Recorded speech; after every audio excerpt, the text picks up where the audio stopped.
If you're ready to learn how to navigate work and life challenges with confidence, listen in. Welcome to the Two Marketing Moms podcast. I'm Kelly Callahan Poe, and today's episode is called Crisis Navigation with Debra Vogue.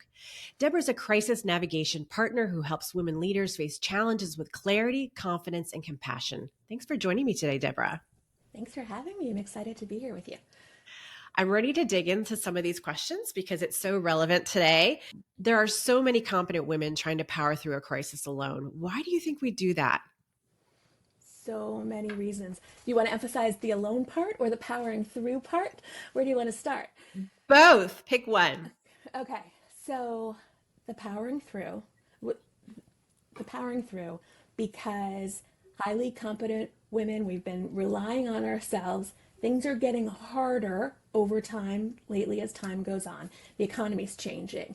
Employers are increasing their expectations of employees. At the same time, public and private companies are shifting more administrative work from their employees to their customers, clients, and patients. So we have more to do than ever just to consume services.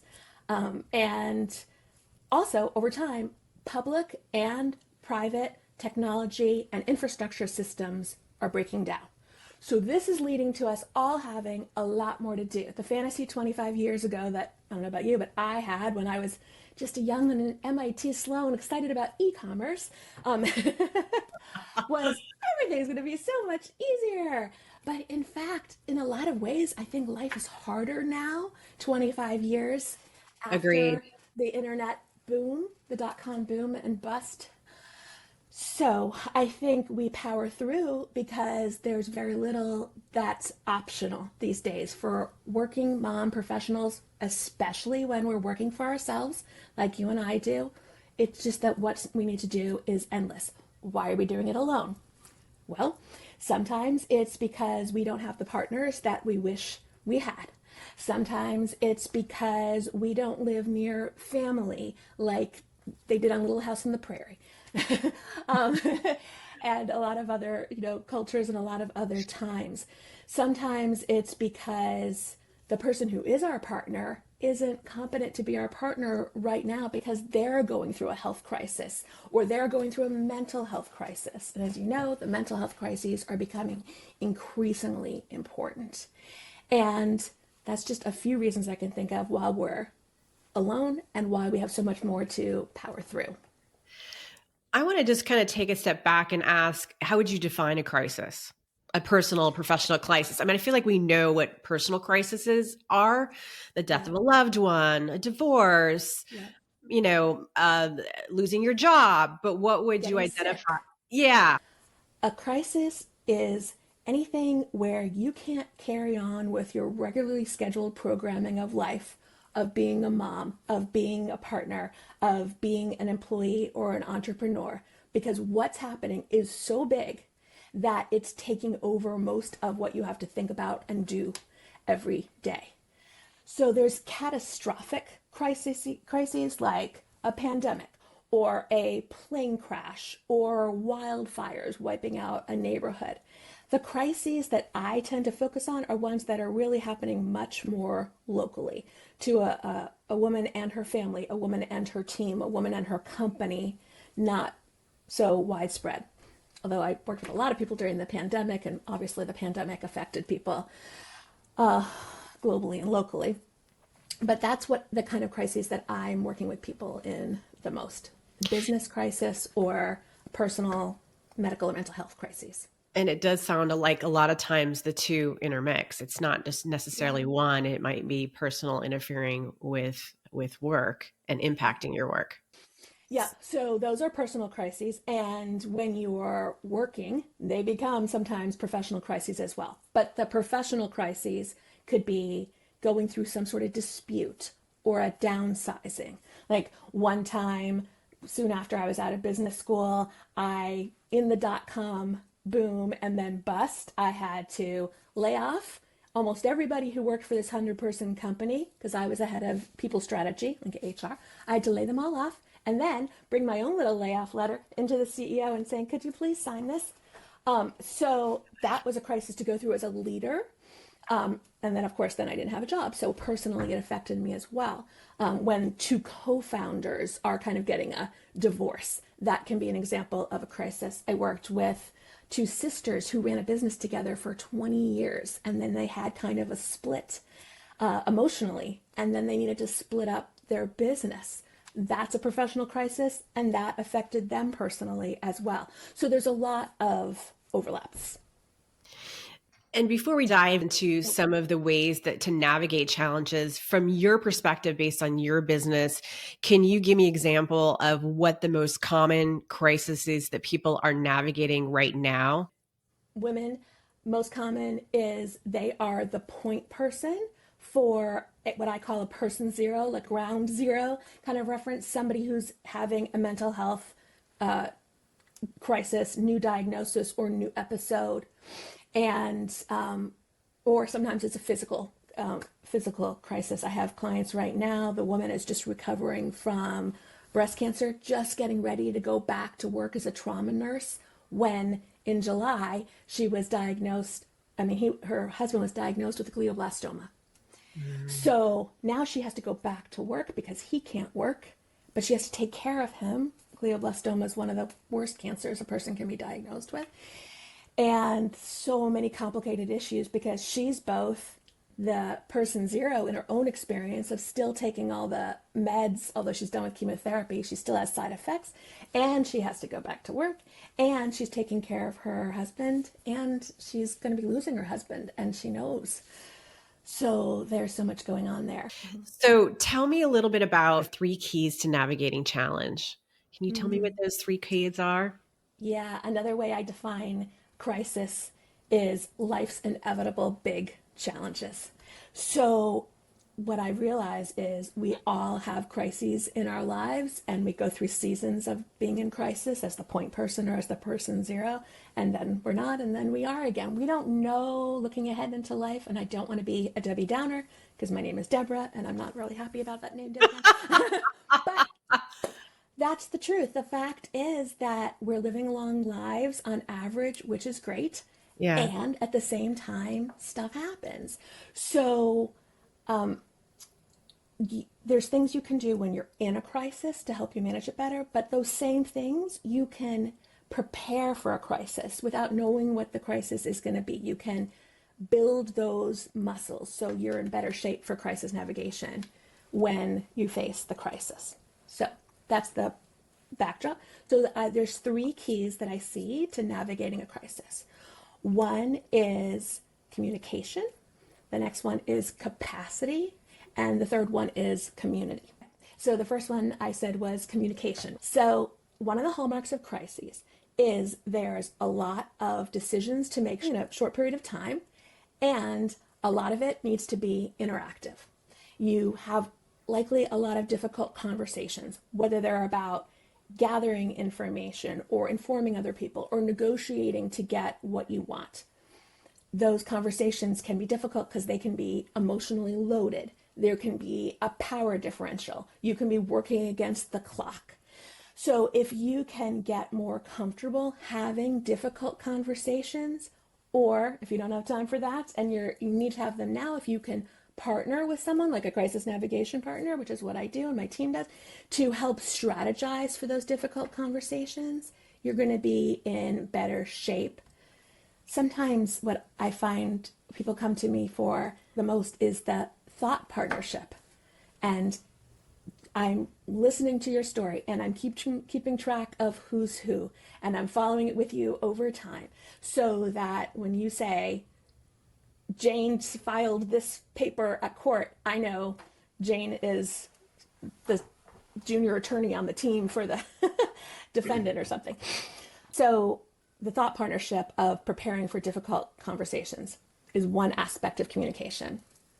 I'm giving 6 talks on all these things next week. I could talk about each of these things for hours. With regards to communications, are there other ways that women can communicate more effectively other than having a thought partner, or do you have other strategies for that portion of those specific things? Well, so preparing for difficult conversations, there's a lot of things you can do. You can be clear going into it what your intention is, what your goal is, and what tools you're going to use. And I have a whole course I teach on this, like an online video course, but also I do this with people more often one-on-one. So that's kind of general about difficult conversations. But there's also some other things I teach, one of which is called ring theory. And I find this really fascinating. So picture your world as a set of concentric circles. So the person in the center of the dartboard is what I call the person zero, the person going through the crisis, the person lying in the hospital bed, for example, or depending on your perspective, the person who had to lay off all the people in the company. Okay, there's other people in crisis too, but if we just take that person, that leader's perspective, they're in the center, right? And then one ring out from that bullseye is that person's partner or their person, their best friend, their sibling, whoever they're the closest to. And then another ring out is people who are still in their inner circle, but is not their number one. And then another ring out, there's friends that aren't in touch with very often. And you can imagine how this goes all the way out, right? So if you think about your social life and your professional life as that series of concentric circles, what ring theory says is comfort in, dump out. So what that means is, let's say your sister is dealing with a breast cancer diagnosis. This is a real story. Somebody told at one of my talks. The person zero has the breast cancer diagnosis. Her sister is the closest person to her. The sister has been so worried about what's going to happen to the patient that she keeps dumping her feelings to the patient, saying, I'm so scared you're going to die. I'm so worried this is going to happen. Very appropriate, understandable, feelings are good. But what the person on that first ring needs to do is complain or dump to somebody in an outer ring, another sibling, their best friend, somebody further away from the patient. Because the person who's trying to take in all this information about, oh my gosh, I have breast cancer and I'm going through chemotherapy and oh my gosh, I'm losing my hair and I'm exhausted, they can't take on those feelings. And so often people expect the person zero to be the one answering all the questions for the people who are rings out.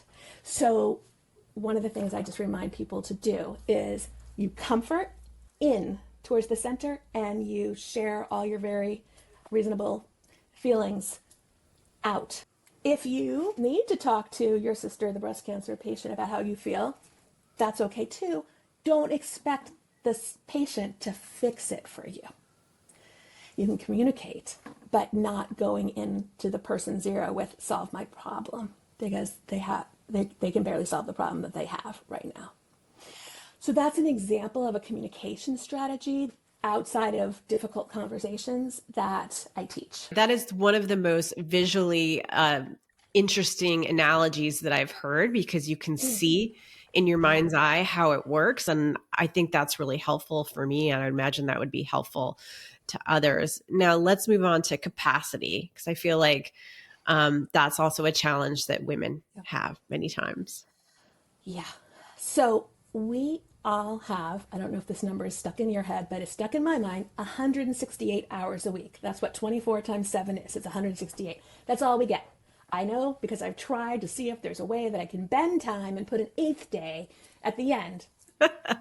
Total failure on my part. So our capacity is who we can be and what we can do in that fixed amount of time that everybody gets on this earth. And capacity is how on top of your game are you? Is your executive functioning working at its best? Are you taking care of your body? Are you taking care of your mind? Are you taking care of your soul? Or are you doing what I've done sometimes, which is just working from morning to noon to night, and then occasionally saying hi to my kids, and then, falling asleep. And sometimes we get in these modes where we are trying to power through and we are trying to do things ourselves, especially if really are solo. Like I've been a solo parent for, it's going to be 17 years next month. It's crazy. So for almost 17 years. And there's just so much to do on an average day, even when I'm not having a kid diagnosed with severe anxiety or with type 1 diabetes. So capacity is about shifting our mindsets to what is really essential to do right now during this crisis time. Maybe we're not going to be able to keep up with our volunteer commitments. Maybe we're not going to be able to do the networking that we had planned right now. Maybe we're not going to take the faster subway ride. This is an example from one of my clients yesterday who is literally in the middle of chemotherapy treatments. And she said, she lives in Harlem. I'm going to take the subway downtown for my doctor's appointment today. Do you think that's okay? And I was like,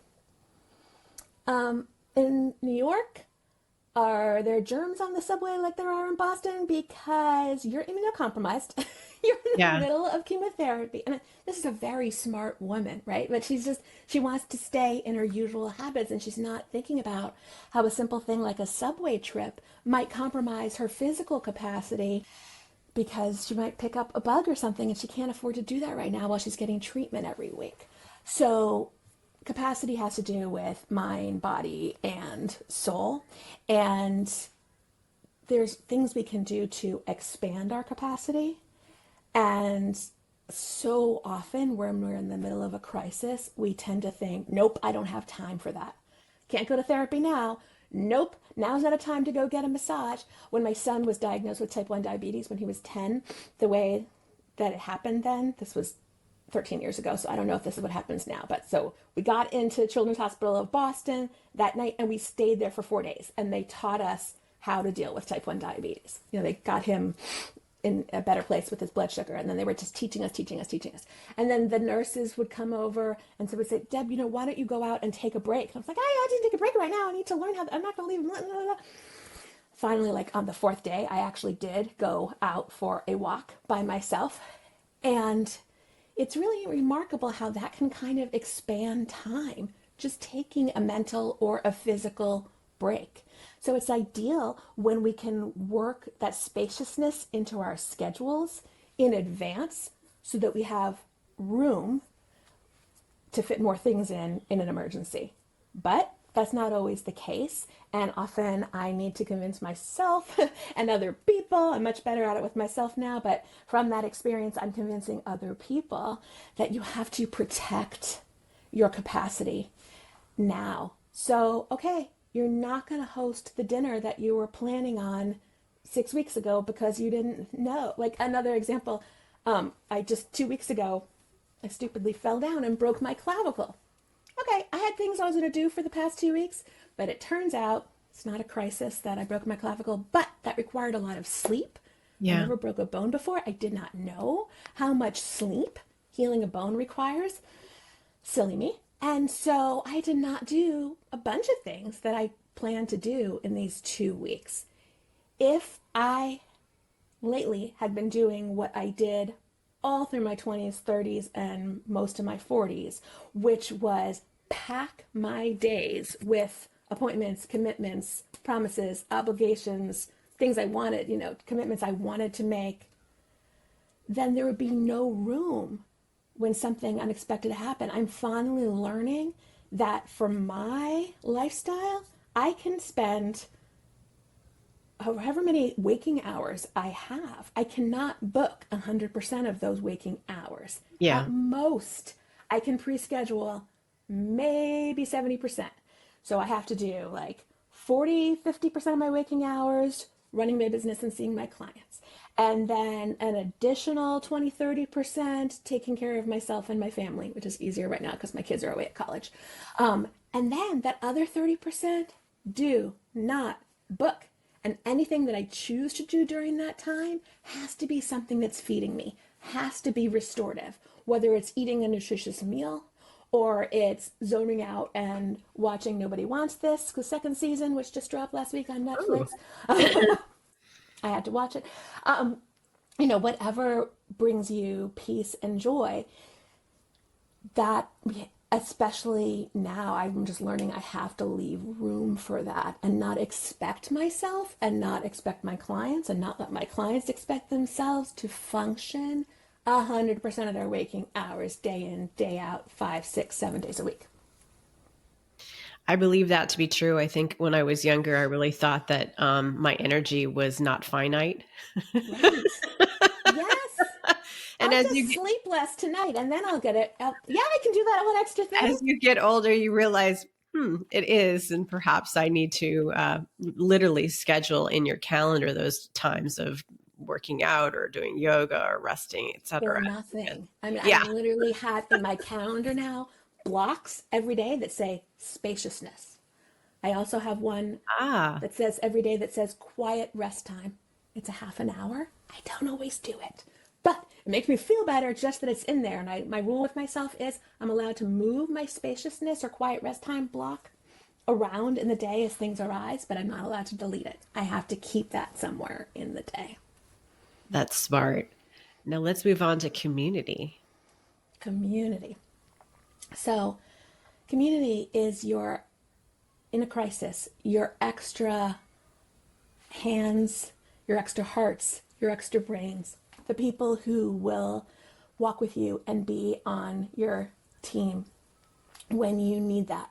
Maybe in ways that you don't even expect when you can't really imagine being in a crisis. And maybe, I know, you've had a loss in your family in the past year, and I'm sure a lot of our listeners have gone through this. Sometimes something unexpected happens, or it is expected, but you don't know when, like having a death in your family, and then people show up for you in ways that you didn't even know people could show up for you. So I am a big believer in having brilliance-based careers and brilliance-based businesses. And what that means is that for those of us, and I know you have this, and I bet a lot of the people in your community, if not all of them, have brilliance-based businesses. They are, whether they're employed by them or they own them, they are showing up to work every day and working out of whatever is in their head, their expertise, their experience, their passions. If they're not being able to function fully for some physical or emotional or spiritual reason, their work suffers. So for people they can't just go on rote. There are some kinds of jobs where you just like time to make the donuts, the Dunkin' Donuts guy from 25 years ago. I don't know, that's still how they make the donuts, but maybe it didn't matter so much when the guy was making the donuts what was on his mind, or if he had enough sleep. Maybe. I never made donuts for a living. But when you are in marketing, or you are in sales, or you are running your own business, you have to have those words coming to you, right? So if you are down a court on sleep, then you're not, for whatever reason, even really good reason, like you're in the middle of chemotherapy, or you're not so good reason, like you just shattered your clavicle, you can need other people to kind of step in and help you. So the reason I bring up the brilliance-based business is I really believe that everybody is brilliant in their own unique way. Every single person on the planet. And this is where community comes in. Allow people to help you from their brilliance. Brilliance is what they're so good at, and it comes easy to them. And they tend to think, oh, that's nothing. Just keeping your garden alive, while you're in treatment, that was so easy for me and it was fun.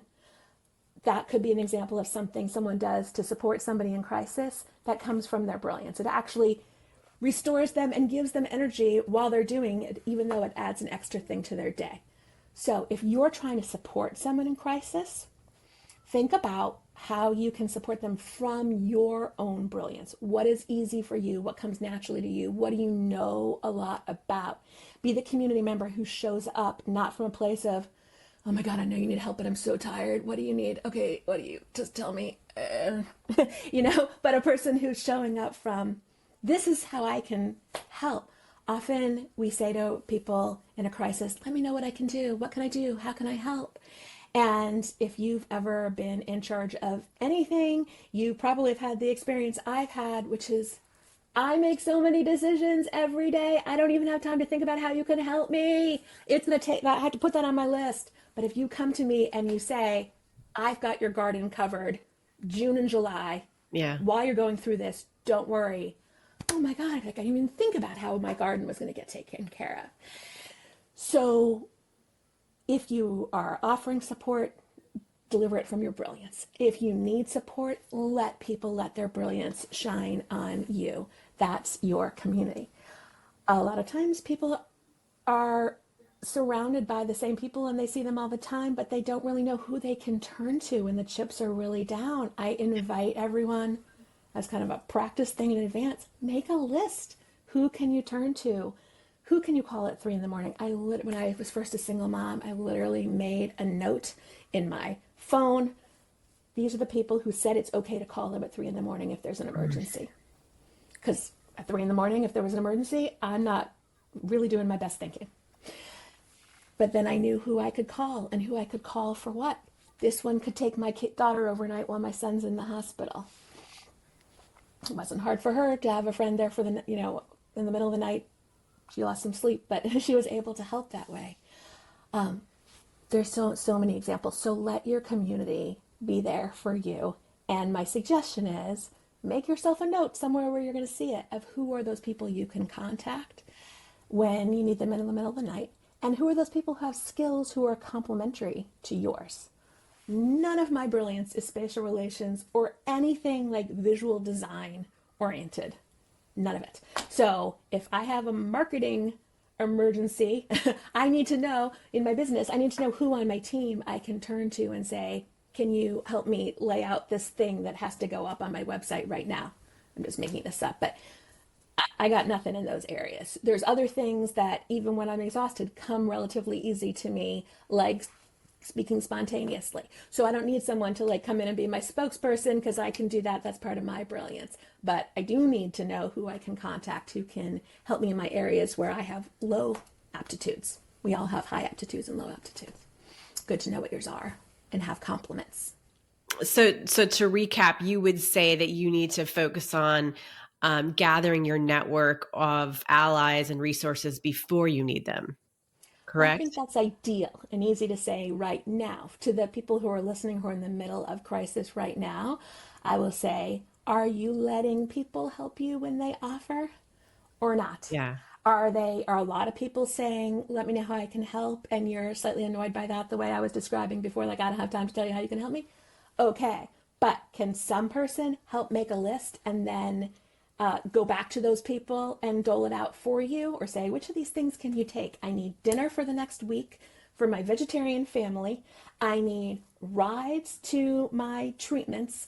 I need someone to bring me new ice packs every 20 minutes for 3 hours. Think about what those are, and then maybe somebody else can brainstorm that with you and then go out with you, not literally out, but go out on your behalf to the people in your community and say, hey, Kelly needs these things right now, or which of these can you do? And then those people should pick the ones that are actually the easier ones for them. In community, sometimes we don't let people help us the way that we deserve to be supported. And I know that I'm guilty of that in the past. Oh, no, I can't ask someone else to do that thing, even though they offered.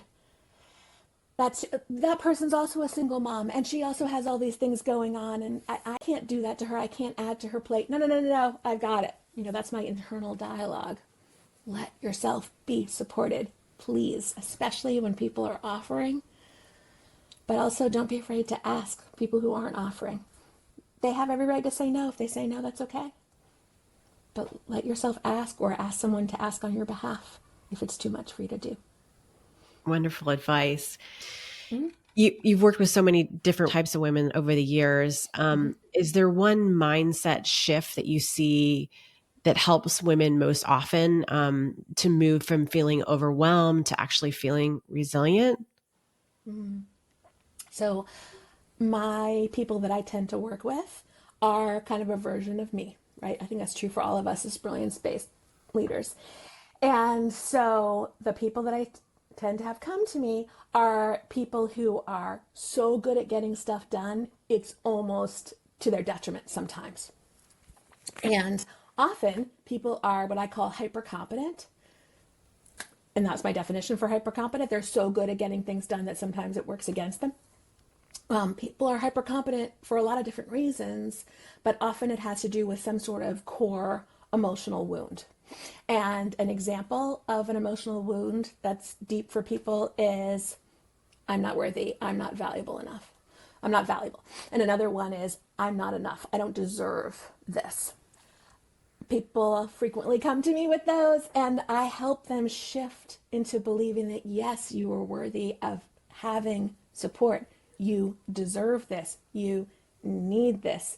You can have this. I feel like that's the most basic mindset shift that I need to get people through, is accepting that professional or personal support is allowed. You are not going to get an award for being the lone cowgirl out there through this crisis. And it's not going to help you or anybody else if you are. That's a big mindset shift for people. Absolutely. Yeah. Well, thank you, Debra, for joining me today. I appreciate it. Please find Debra's contact information on twomarketingmoms.com, and don't forget to subscribe and share. Thanks for joining. Thank you for having me, Kelly.